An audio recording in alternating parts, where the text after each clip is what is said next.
গতকাল অবৈধভাবে আমাদের পার্টি অফিসের বিলবোর্ড সাইনবোর্ড খুলতে এসেছিল।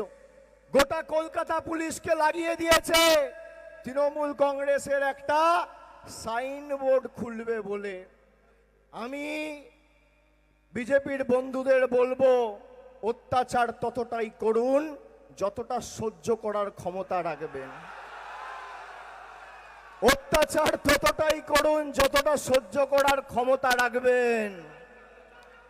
কুণাল ঘোষ বলছিল যে অভিষেকের কাছে আর দলনেত্রীর কাছে আবেদন, বেঈমানগুলোকে ফেরত নেবে না।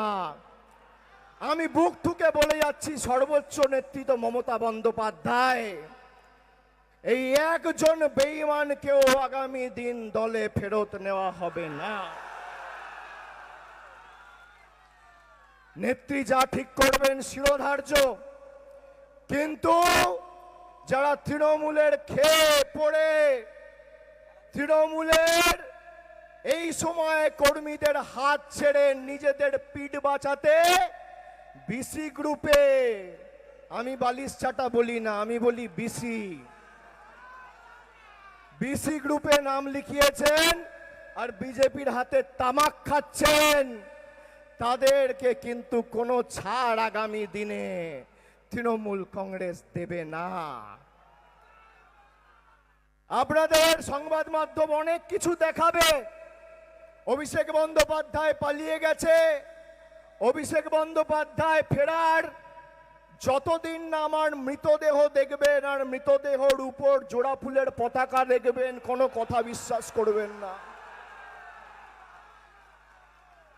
এদের যা জেদ তার 10 গুণ জেদ আমার। जब तक मैं मरा नहीं तब तक मैं हारा नहीं। লড়াই তো হবে, কত ধানে কত চাল বোঝাবো। তোমার ইডি, তোমার সিবিআই, তোমার Kolkata police, Paschimbanga police, STF, CBI, CID সবাইকে লাগাও, যত ক্ষমতা আছে প্রয়োগ করো। তাও জয় বাংলা, জয় হিন্দ, মমতা বন্দ্যোপাধ্যায় জিন্দাবাদ বেরোবে, মাথা নত হবে না।